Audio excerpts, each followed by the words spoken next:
जय श्री कृष्णा। आज से मैं सावन मास का हर रोज एक अध्याय सुनाऊंगी। इस बार सावन का महीना 2 महीनों का है। इस बार सावन के 8 सोमवार व्रत रखे जाएंगे। आइए हम सुनते हैं सावन मास का पहला अध्याय।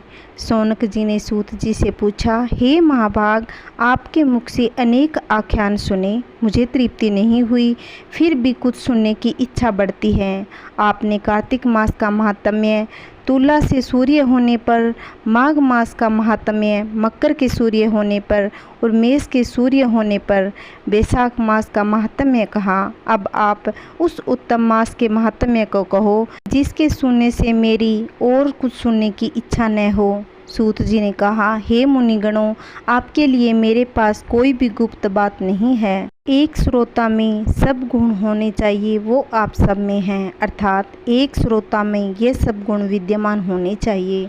अभिमान रहित, आस्तिकता, ईश्वर भक्ति, सुनने की तीव्र इच्छा, सुशील स्वभाव होना, धैर्य होना, पवित्र होना, तपस्वी होना, दोषारोपण रहित, ब्राह्मण भक्त होना, ये 12 गुण श्रोता के कहे गए हैं और ये सब गुण आप लोगों में हैं। इससे मैं बहुत खुश हूँ। आज मैं आप सभी को पवित्र मास का महात्म्य सुनाने जा रहा हूँ, अतः आप ध्यानपूर्वक सुनिए।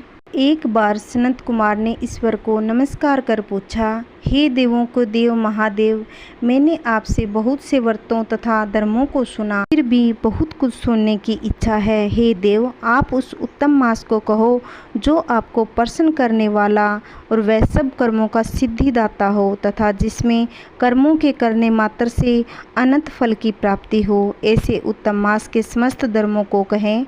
ईश्वर बोले, हे सनत कुमार, आपकी सेवा भक्ति से प्रसन्न हो मैं आपसे अत्यंत गुप्त बात कहूँगा। 12 महीनों में सावन महीना मुझे अत्यंत प्रिय है। पूर्णिमा को सावन नक्षत्र के योग से भी इस मास का नाम सावन मास पड़ा।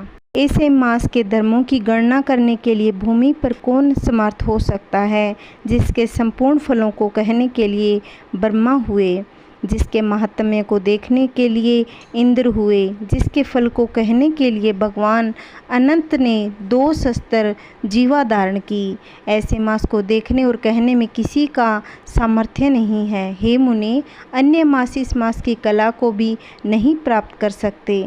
संपूर्ण मास व्रत रूप तथा धर्म रूप है। इस महीने में सब तिथि व्रत वाली है, कोई भी दिन शून्य नहीं है। इस मास में सभी तिथियां व्रत वाली है, अतः दुखों से युक्ति चाहने वाले, धार्मिक कार्यों में रुचि रखने वाले, मोक्ष की कामना करने वाले चारों जनों से सेवन योग्य है।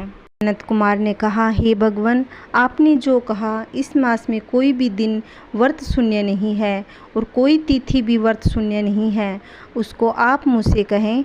इस तिथि में कौन सा व्रत है, उस व्रत का अधिकारी कौन है, फल क्या है और विधि क्या है, इस किसने किया और व्रत उद्यापन विधि क्या है, देवता कौन है, पूजन सामग्री क्या है, प्रधान पूजन किसका है, जागरण विधि क्या है, किस व्रत का कौन सा समय है। हे प्रभु, यह सब आप मुझसे कहिए। सावन मास कैसे आपको प्रिय हुआ, किस कारण से पवित्रतम कहा गया है, इस महीने में कौन सा अवतार श्रेष्ठ माना गया है, इसमें कौन सा अनुष्ठान करने योग्य है, जो भी श्रेष्ठ रह गया हो वो भी मुझे लोगों के उद्धार के लिए मुझे बता दीजिए।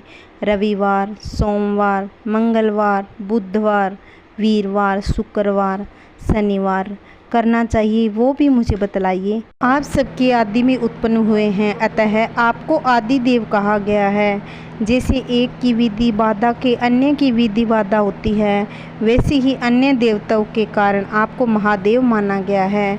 तीनों देवताओं के निवास स्थान पीपल वृक्ष में सबसे ऊपर आपकी स्थिति है। कल्याण रूप होने के कारण आप शिव हैं और पाप समूह को हरने के कारण आप हर हैं।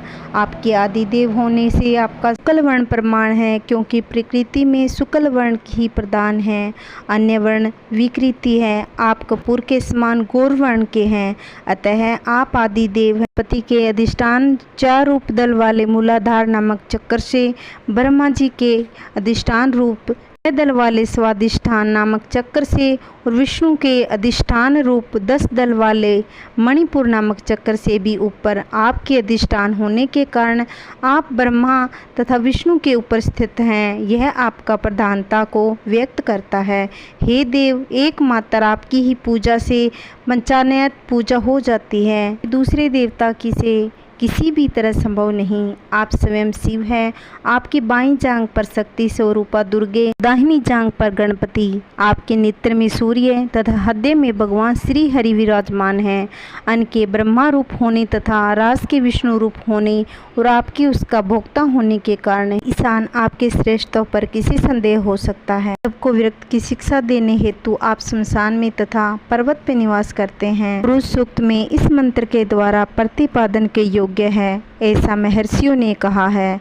संसार का विनाश करने वाला हलाहल विष अपने ही कंठ में आपने ही ग्रहण किया था और नीलकंठ कहलाए। महाप्रलय की कालिंगन इसे अपने मस्तक पर धारण करने में आप ही समर्थ हैं। संसार रूप अंधकूप में पतन के हेतु कामदेव को आपने ही भस्म किया। आप ऐसे महान महत्वशाली हैं कि आपके यश का वर्णन करना आसान बात नहीं, बल्कि मैं यदि करोड़ों बार जन्म लेकर भी आपकी स्तुति का वर्णन करना चाहूँ तो भी मैं समर्थ नहीं हो सकता।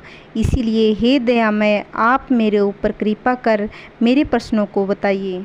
हे महादेव, भक्तों के कल्याणार्थ आप मेरे ऊपर दया कर इस मास के महात्म्य को कहें। इसका हमारा सावन मास महात्म्य अध्याय पहला समाप्त। कल की वीडियो में दूसरा अध्याय रसपान करेंगे। अगर आपको मेरी वीडियो अच्छी लगती हो तो प्लीज़ चैनल को सब्सक्राइब करना, वीडियो को ज़्यादा से ज़्यादा शेयर करना। अगर चैनल पे नए आए हो तो प्लीज़ चैनल को सब्सक्राइब करना, जिससे आने वाली वीडियो की नोटिफिकेशन आपको सबसे पहले मिल सके। जय श्री कृष्णा।